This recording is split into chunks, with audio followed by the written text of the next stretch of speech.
ओम श्री बृहस्पति नमः। आप सभी पर बृहस्पति देवता की कृपा सदा बनी रहे। भगवान बृहस्पति देव की पूजा अर्चना करने के लिए बृहस्पतिवार को व्रत करके व्रत की कथा पढ़ने अथवा किसी दूसरे स्त्री पुरुष द्वारा सुनने की परंपरा है। बृहस्पतिवार का व्रत करने और व्रत कथा सुनने से स्त्री पुरुषों की सभी मनोकामनाएं पूर्ण होती हैं। इस व्रत से धन संपत्ति की प्राप्ति होती है, निसंतानों को पुत्र मिलता है, परिवार में सुख शांति बनी रहती है और सभी आनंद पूर्वक रहते हैं। व्रत करने की विधि: बृहस्पतिवार को सूर्योदय से पहले उठकर स्नान आदि से निवृत्त होकर भगवान बृहस्पति देव का स्मरण करते हुए व्रत का आरंभ करना चाहिए। एक चौकी पर साफ पीला वस्त्र बिछाकर उस पर बृहस्पति देव या श्री विष्णु भगवान की प्रतिमा की स्थापना करनी चाहिए। फिर भगवान बृहस्पति देव को पीले रंग के पुष्प और पीले रंग की पूजा सामग्री अर्पित करनी चाहिए, क्योंकि बृहस्पति देव को पीला रंग विशेष प्रिय है। स्नान करने के बाद पीले रंग के वस्त्र धारण करने का भी विशेष महत्व बताया है। पीले रंग के पुष्प, केले और पीले चंदन से भगवान बृहस्पति देव की पूजा का विधान है। बृहस्पतिवार के व्रत में भक्त को पूरे दिन में एक ही समय भोजन करना चाहिए। भोजन में चने की दाल, बेसन और दूसरे पीले रंग के खाद्य पदार्थों का ही सेवन करना चाहिए। व्रत करने वाले पुरुष को बृहस्पतिवार के दिन दाढ़ी या सिर के बाल नहीं कटवाने चाहिए।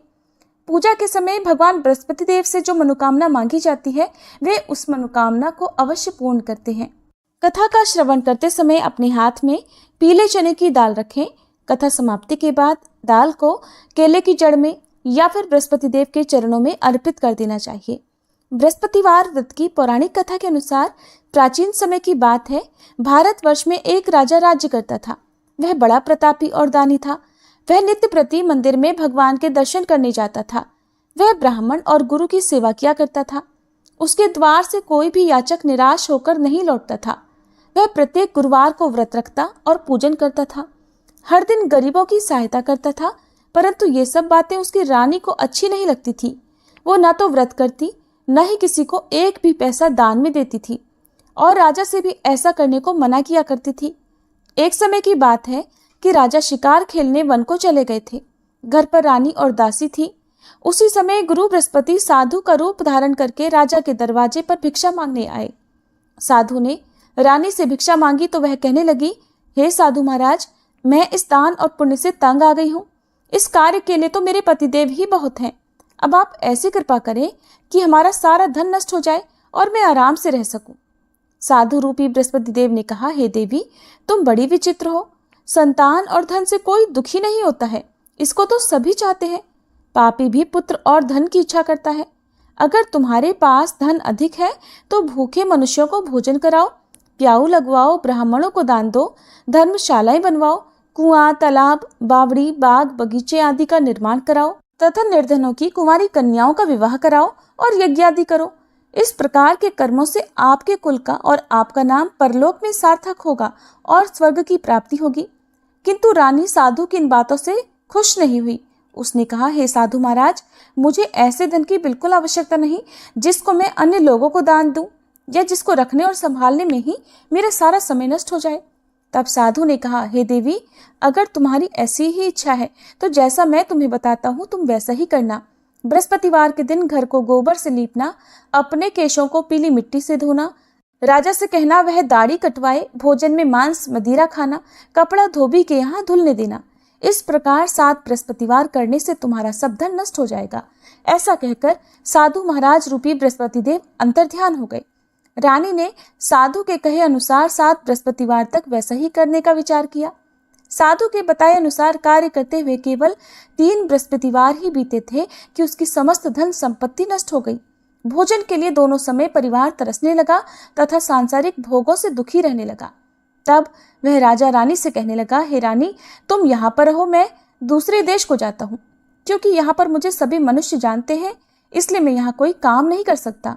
मैं परदेश जा रहा हूँ, वहाँ कोई काम धंधा करूंगा, शायद हमारे भाग्य बदल जाए। ऐसा कहकर राजा परदेश चला गया। वह वहां जंगल से लकड़ी काटकर लाता और शहर में बेचता। इस तरह जीवन व्यतीत करने लगा। इधर राजा के बिना रानी और दासियां दुखी रहने लगी। किसी दिन भोजन मिलता और किसी दिन जल पीकर ही रह जाती। एक बार रानी और दासियों को 7 दिन तक बिना भोजन के रहना पड़ा।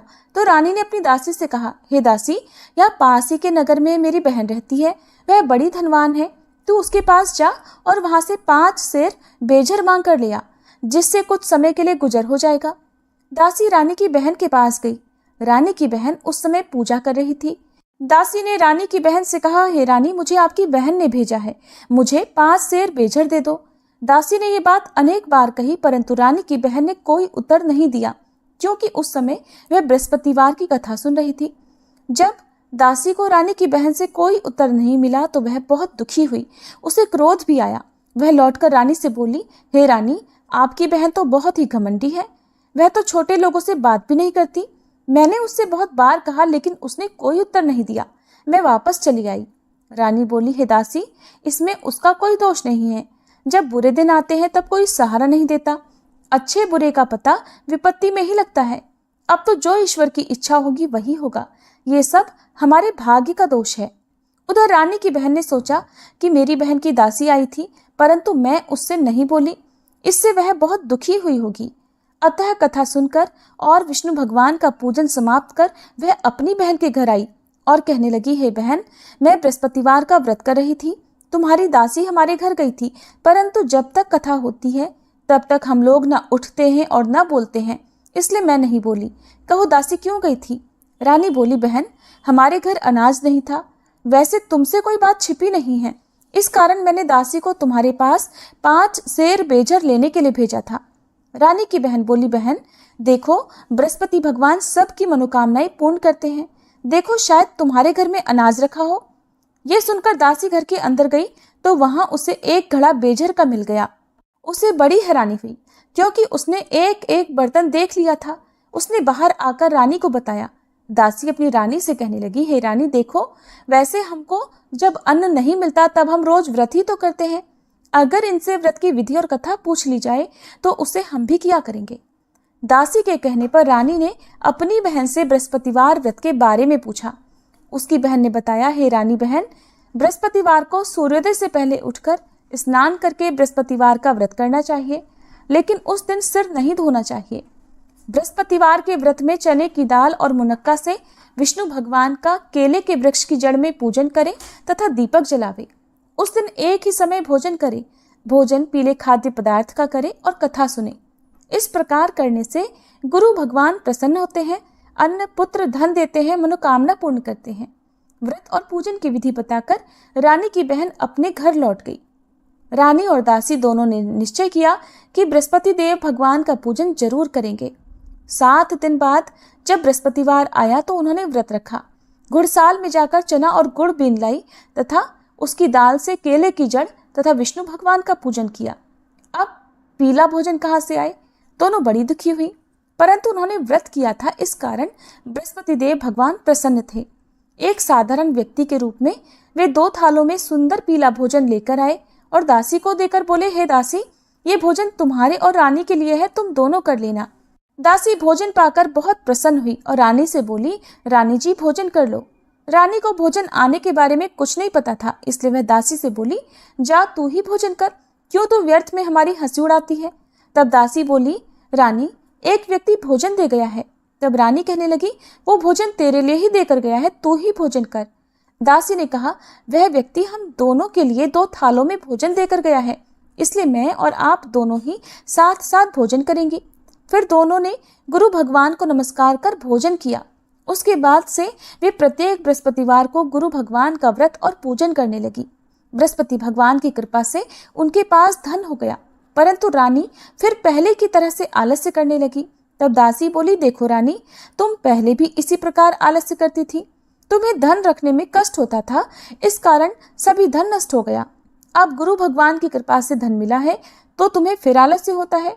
बड़ी मुसीबतों के बाद हमने ये धन पाया है, इसलिए हमें दान पुण्य करना चाहिए। तुम भूखे मनुष्यों को भोजन कराओ, प्याऊ लगवाओ, ब्राह्मणों को दान दो, कुआं, तालाब, बावड़ी आदि का निर्माण करवाओ, मंदिर पाठशाला बनवाकर दान दो, कुंवारी कन्याओं का विवाह करवाओ, धन को शुभ कार्यों में खर्च करो, जिससे तुम्हारे कुल का यश बढ़े और स्वर्ग प्राप्त हो और पितर भी प्रसन्न हो। दासी की बात मानकर रानी ने इसी प्रकार के कर्म करने प्रारंभ कर दिए। जिससे उनका काफी यश फैलने लगा। एक दिन रानी और दासी आपस में विचार करने लगी कि न जाने राजा किस दशा में होंगे, उनकी कोई खोज खबर नहीं है। उन्होंने बृहस्पति देव से प्रार्थना की और तब भगवान ने रात्रि में राजा को स्वप्न में कहा, हे राजा उठ, तेरी रानी तुझको याद करती है, अब अपने देश को वापस लौट जा। राजा प्रातःकाल उठकर जंगल से लकड़ियां काट कर लाने के लिए जंगल की ओर चल पड़ा। जंगल से गुजरते हुए वह सोचने लगा, रानी की गलती से उसे कितने दुख भोगने पड़े। राजपाट छोड़कर उसे जंगल में आकर रहना पड़ा। जंगल से लकड़ियां काटकर उन्हें बेचकर गुजारा करना पड़ा। उसी समय उस जंगल में बृहस्पति देव एक साधु का रूप धारण करके आए और राजा के पास आकर बोले, हे लकड़हारे, तुम इस सुनसान जंगल में किस चिंता में बैठे हो, मुझे बतलाओ। यह सुनकर राजा की आंखों में आंसू भर आए और साधु की वंदना करके वह बोला, हे प्रभु, आप सब कुछ जानने वाले हैं। ऐसा कहकर राजा ने साधु को अपनी संपूर्ण कथा सुना दी। महात्मा दयालु होते हैं। वे राजा से बोले, हे राजा, तुम्हारी पत्नी ने बृहस्पति देव के प्रति अपराध किया था, जिसके कारण तुम्हारी ये दशा हुई। अब तुम किसी प्रकार की चिंता मत करो, भगवान तुम्हें पहले से अधिक धन देंगे। देखो, तुम्हारी पत्नी ने बृहस्पतिवार का व्रत करना प्रारंभ कर दिया है। अब तुम भी बृहस्पतिवार का व्रत करके चने की दाल और गुड़ जल के लोटे में डालकर केले का पूजन करो, फिर कथा कहो या सुनो, भगवान तुम्हारी सब मनोकामनाओं को पूर्ण करेंगे। साधु को प्रसन्न देखकर राजा बोला, हे प्रभु, मुझे लकड़ी बेचकर इतना पैसा नहीं मिलता जिससे भोजन करने के उपरांत कुछ बचा सकूं, और मैंने रात्रि में अपनी रानी को व्याकुल देखा है। मेरे पास कोई साधन नहीं जिससे समाचार जान सकूं। फिर मैं बृहस्पति देव की क्या कहानी कहूं, मुझे तो कुछ भी नहीं मालूम है। साधु ने कहा, हे राजा, तुम किसी बात की चिंता मत करो। बृहस्पतिवार के दिन तुम रोजाना की तरह लकड़ियां लेकर शहर में जाओ। तुम्हें रोज से 2 गुना धन प्राप्त होगा, जिससे तुम भलीभांति भोजन कर लोगे और बृहस्पति देव की पूजा का सामान भी आ जाएगा। बृहस्पतिवार की कथा इस प्रकार है। प्राचीन काल में एक बहुत ही निर्धन ब्राह्मण था। उसकी कोई संतान नहीं थी। वह नित्य पूजा पाठ करता, परंतु उसकी पत्नी बहुत मलिनता के साथ रहती थी। वो न तो स्नान करती और न किसी देवता का पूजन करती थी। प्रातःकाल उठते ही सबसे पहले भोजन करती, बाद में कोई अन्य कार्य करती। ब्राह्मण देवता बहुत दुखी रहते थे। पत्नी को बहुत समझाते, किंतु कोई परिणाम नहीं निकलता। भगवान की कृपा से ब्राह्मण की पत्नी के कन्या उत्पन्न हुई। वह कन्या अपने पिता के घर में बड़ी होने लगी। वह बालिका प्रातः स्नान करके भगवान विष्णु का जप करती। वह बचपन से ही बृहस्पतिवार का व्रत भी करने लगी थी। पूजा पाठ समाप्त कर स्कूल जाती तो अपनी मुट्ठी में जौ भरकर ले जाती और पाठशाला जाने के मार्ग में डालती जाती। वही जौ सोने के हो जाते तो लौटते समय उनको बीनकर घर ले आती। एक दिन वह बालिका सूप में उन सोने के जौ को फटक कर साफ कर रही थी। तभी उसकी माँ ने देख लिया और कहने लगी, हे बेटी, सोने के जौ को फटकने के लिए सोने का सूप होना चाहिए। दूसरे दिन गुरुवार था। उस कन्या ने व्रत रखा और बृहस्पति देव से प्रार्थना करके कहा, हे प्रभु, यदि मैंने सच्चे मन से आपकी पूजा की हो तो मुझे सोने का सूप दे दो। बृहस्पति देव ने उसकी प्रार्थना स्वीकार कर ली। रोजाना की तरह वह कन्या जौ फैलाती हुई पाठशाला चली गई। पाठशाला से लौटकर जब वह जौ बीन रही थी तो बृहस्पति देव की कृपा से उसे सोने का सूप मिला। उसे वह घर ले आई और उससे जौ साफ करने लगी, परंतु उसकी माँ का वही ढंग रहा। एक दिन की बात है, वह कन्या सोने के सूप में जौ साफ कर रही थी। उस समय उस नगर का राजकुमार वहां से होकर निकला। इस कन्या के रूप और सोने के सूप में जौ को साफ करते देखकर वह उस कन्या पर मोहित हो गया। राजमहल आकर वह भोजन तथा जल त्याग कर उदास होकर लेट गया। राजा को जब राजकुमार द्वारा अन्न जल त्यागने का समाचार मिला तो अपने मंत्रियों के साथ वह अपने पुत्र के पास आया और बोले, हे बेटा, तुम्हें किस बात का कष्ट है? किसी ने अपमान किया है अथवा कोई और कारण है? मुझे बताओ, मैं वही करूंगा जिससे तुम्हें प्रसन्नता हो। तब राजकुमार ने अपने पिता की बातें सुनी और बोला, मुझे आपकी कृपा से किसी बात का दुख नहीं है।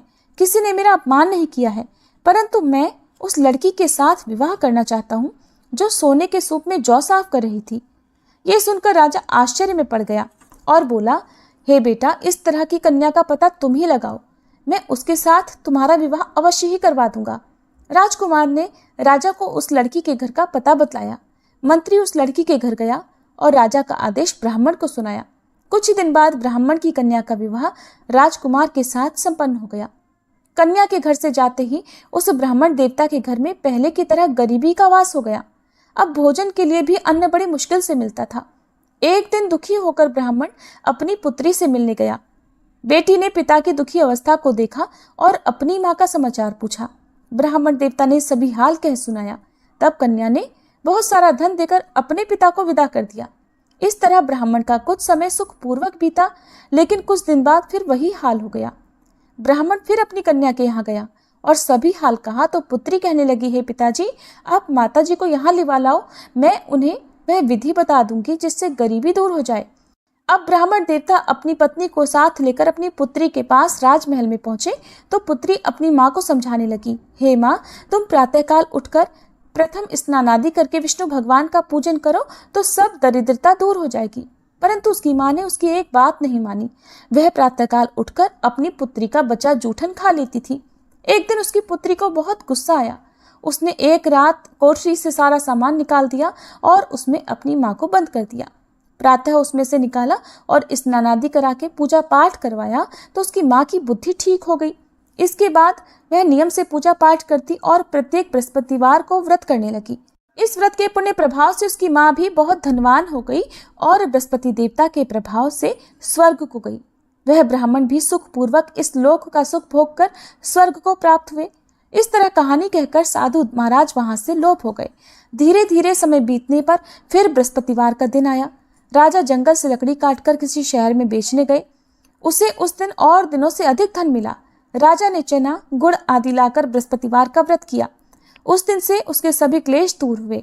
परंतु जब अगला गुरुवार का दिन आया तो वह बृहस्पतिवार का व्रत करना भूल गया। इस कारण बृहस्पति भगवान नाराज हो गए।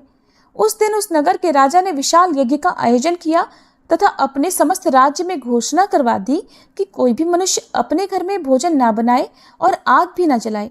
समस्त जनता मेरे यहाँ भोजन करने आए। इस आज्ञा को जो न मानेगा उसको फांसी की सजा दी जाएगी। राजा की आज्ञा अनुसार राज्य के सभी निवासी राजा के भोज में सम्मिलित हुए, लेकिन लकड़हारा कुछ देर से पहुंचा, इसलिए राजा उसको अपने साथ महल में ले गए। जब राजा लकड़हारे को भोजन करा रहे थे तो रानी की दृष्टि उस खूंटी पर पड़ी जिस पर उसका हार लटका हुआ था। उसे हार खूंटी पर लटका दिखाई नहीं दिया। रानी को निश्चय हो गया कि मेरा हार उस लकड़हारे ने चुरा लिया है। उसी समय सैनिक बुलवाकर उसको कैद खाने में डलवा दिया। जब लकड़हारा कारागार में पड़ गया तो बहुत दुखी होकर विचार करने लगा कि न जाने कौन से पूर्व जन्म के कर्म से मुझे ये दुख प्राप्त हुआ है, और उसी साधु को याद करने लगा जो जंगल में मिला था। तत्काल बृहस्पति देव साधु के रूप में प्रकट हो गए और उसकी दशा को देखकर कहने लगे, अरे मूर्ख, तूने बृहस्पति देवता की कथा नहीं की, इस कारण तुझे दुख प्राप्त हुआ है। अब चिंता मत कर, बृहस्पतिवार के दिन कारागार के दरवाजे पर 4 पैसे पड़े मिलेंगे। उनसे तू बृहस्पति देव की पूजा करना तो तेरे सभी कष्ट दूर हो जाएंगे। अगले बृहस्पतिवार उसे कारागार के द्वार पर 4 पैसे पड़े मिले। राजा ने पूजा का सामान मंगवाकर कथा कही और प्रसाद बांटा। उसी रात्रि को बृहस्पति देव ने उस नगर के राजा को स्वप्न में कहा, हे राजा, तूने जिस आदमी को कारागार में बंद करा दिया है वह निर्दोष है, वह राजा है, उसे छोड़ देना। रानी का हार उसी खूंटी पर लटका हुआ है। अगर तू ऐसा नहीं करेगा तो मैं तेरे राज्य को नष्ट कर दूंगा। राजा प्रातःकाल उठा और खूंटी पर हार टंगा देखकर लकड़हारे को बुलाकर क्षमा मांगी तथा राजा के योग्य सुंदर वस्त्र आभूषण भेंट कर उसे विदा किया। गुरुदेव की आज्ञा अनुसार राजा अब अपने नगर को चल दिया। राजा जब नगर के निकट पहुंचा तो उसे बड़ा ही आश्चर्य हुआ। नगर में पहले से अधिक बाग, तालाब और कुएं तथा बहुत सी धर्मशाला, मंदिर आदि बने हुए हैं। राजा ने पूछा कि ये किसका बाग और धर्मशाला है। तब नगर के सब लोग कहने लगे, ये सब रानी और दासी द्वारा बनवाए गए हैं। राजा को आश्चर्य हुआ और गुस्सा भी आया। जब रानी ने खबर सुनी कि राजा आ रहे हैं तो उसने अपनी दासी से कहा, हे दासी, देख, राजा हमको कितनी बुरी हालत में छोड़ गए थे। वह हमारी ऐसी हालत देख कर लौट ना जाए, इसलिए तो दरवाजे पर खड़ी हो जा। रानी की आज्ञा अनुसार दासी दरवाजे पर खड़ी हो गई। जब राजा आए तो उन्हें अपने साथ महल में लिवा लाई। तब राजा ने क्रोध करके अपनी तलवार निकाली और पूछने लगा, बताओ, ये धन तुम्हें कैसे प्राप्त हुआ है। तब रानी ने बताया, हमें ये सब धन बृहस्पति देव के व्रत के प्रभाव से प्राप्त हुआ है। राजा ने तब निश्चय किया कि 7 रोज बाद तो सभी बृहस्पति देव का पूजन करते हैं, परंतु मैं रोजाना दिन में 3 बार कथा कहा करूंगा तथा रोज व्रत किया करूंगा। अब हर समय राजा के दुपट्टे में चने की दाल बंधी रहती तथा दिन में 3 बार वह कथा कहता। एक दिन राजा ने विचार किया कि चलो अपनी बहन के यहाँ हो आवे। इस तरह का निश्चय कर राजा घोड़े पर सवार होकर अपनी बहन के यहाँ चल पड़ा। रास्ते में उसने देखा कि कुछ आदमी एक मुर्दे को लिए जा रहे हैं। उन्हें रोक कर राजा कहने लगा, अरे भाइयों, मेरी बृहस्पतिवार की कथा सुन लो। वे बोले, लो, हमारा तो आदमी मर गया है, इसको अपनी कथा की पड़ी है। परंतु कुछ आदमी बोले, अच्छा कहो, हम तुम्हारी कथा भी सुनेंगे। राजा ने दाल निकाली और कथा कहनी शुरू कर दी। जब कथा आधी हुई तो वह मुर्दा हिलने लगा और जब कथा समाप्त हुई तो राम राम करके वह मनुष्य खड़ा हो गया। राजा आगे बढ़ा, उसे चलते चलते शाम हो गई। आगे मार्ग में उसे किसान खेत में हल चलाता मिला। राजा उससे बोला, अरे भैया, तुम मेरी बृहस्पतिवार की कथा सुन लो। किसान बोला, जब तक मैं तेरी कथा सुनूंगा तब तक 4 हरैया जोत लूंगा। जा, अपनी कथा किसी और को सुनाना। राजा आगे चलने लगा। राजा के हटते ही बैल पछाड़ खाकर गिर गए तथा किसान के पेट में बहुत जोर से दर्द होने लगा। उसी समय किसान की माँ रोटी लेकर आई। उसने जब ये देखा तो अपने पुत्र से सब हाल पूछा। बेटे ने सभी हाल बता दिया। बुढ़िया दौड़ी दौड़ी उस घुड़सवार के पास गई और उससे बोली, मैं तेरी कथा सुनूंगी, तू अपनी कथा मेरे खेत पर ही चलकर कहना। राजा ने लौटकर बुढ़िया के खेत पर जाकर कथा कही, जिसके सुनते ही बैल खड़े हो गए और किसान के पेट का दर्द भी बंद हो गया। अब राजा अपनी बहन के घर पहुंच गया। बहन ने भाई की खूब मेहमानी की। दूसरे दिन प्रातःकाल राजा जगा तो देखने लगा कि सब लोग भोजन कर रहे हैं। राजा ने अपनी बहन से पूछा कि ऐसा कोई मनुष्य है जिसने भोजन ना किया हो, जो मेरी बृहस्पतिवार की कथा सुन ले। तो बहन बोली, हे भैया, ये देश ऐसा ही है। पहले यहाँ के लोग भोजन करते हैं, बाद में अन्य कोई काम करते हैं। अगर पड़ोस में कोई हो तो देख कर आती हूँ। ऐसा कहकर बहन देखने चली, परंतु उसे कोई भी ऐसा व्यक्ति नहीं मिला जिसने भोजन नहीं किया हो। फिर वह एक कुम्हार के घर गई जिसका लड़का बीमार था। उसे पता चला कि उसके यहाँ 3 दिन से किसी ने भोजन नहीं किया है। रानी ने अपने भाई की कथा सुनने के लिए कुम्हार से कहा तो वह तैयार हो गया। तब राजा ने जाकर बृहस्पतिवार की कथा कही, जिसको सुनकर उसका लड़का ठीक हो गया। अब तो राजा की प्रशंसा होने लगी। एक दिन राजा ने अपनी बहन से कहा, हे बहन, अब मैं अपने घर जाऊंगा, तुम भी तैयार हो जाओ।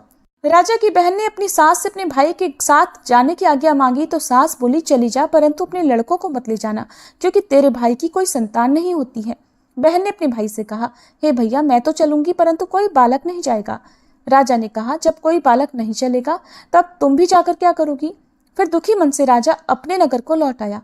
राजा ने अपनी रानी से कहा, हम निसंतान हैं, इसलिए हमारे घर आना कोई पसंद नहीं करता।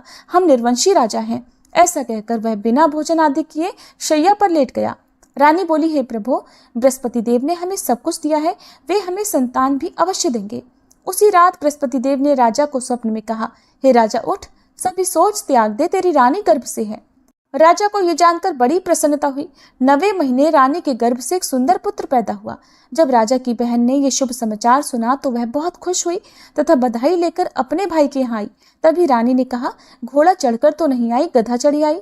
राजा की बहन बोली, भाई, मैं इस प्रकार न कहती तो तुम्हें संतान कैसे मिलती। बृहस्पति देव ऐसे ही हैं, जिसके मन में जो कामनाएं रहती हैं सभी को पूर्ण करते हैं। जो सद्भावना पूर्वक बृहस्पतिवार का व्रत करता है और कथा पढ़ता है अथवा सुनता है, दूसरों को सुनाता है, बृहस्पति देव उसकी सभी मनोकामनाएं पूर्ण करते हैं। बृहस्पति देव उनकी सदैव रक्षा करते हैं। जो संसार में सद्भावना और सच्चे मन से बृहस्पति देव का पूजन करते हैं, उनकी सभी मनोकामनाएं उसी प्रकार पूर्ण होती हैं जैसे रानी और राजा ने बृहस्पति देव की कथा का गुणगान किया, उनकी सभी इच्छाएं बृहस्पति देव ने पूर्ण की। मनुष्य को हृदय से उनका मनन करते हुए जयकार करनी चाहिए। प्रेम से बोलिए, बृहस्पति देवता की जय। ये थी बृहस्पतिवार व्रत कथा। अब सुनिए आरती। ओम जय बृहस्पति देवा, स्वामी जय बृहस्पति देवा, छिन छिन भोग लगाऊं, कदली फल मेवा। ओम जय बृहस्पति देवा। तुम पूर्ण परमात्मा, तुम अंतर्यामी, स्वामी तुम अंतर्यामी। जगत पिता जगदीश्वर, जगत पिता जगदीश्वर, तुम सबके स्वामी। ओम जय बृहस्पति देवा। चरणामृत निज निर्मल, सब पातक हरता, स्वामी सब पातक हरता। सकल मनोरथ दायक, सकल मनोरथ दायक, कृपा करो भरता। ओम जय बृहस्पति देवा। तन मन धन अर्पण कर, जो जन शरण पड़े, स्वामी जो जन शरण पड़े, प्रभु प्रकट तब होकर, प्रभु प्रकट तब होकर, आकर द्वार खड़े। ओम जय बृहस्पति देवा। दीन दयाल दयानिधि, भक्तन हितकारी, स्वामी भक्तन हितकारी। पाप दोष सब हरता, पाप दोष सब हरता, भव बंधन हारी। ओम जय बृहस्पति देवा। सकल मनोरथ दायक, सब संशय तारो, स्वामी सब संशय तारो। विषय विकार मिटाओ, विषय विकार मिटाओ, संतन सुखकारी। ओम जय बृहस्पति देवा।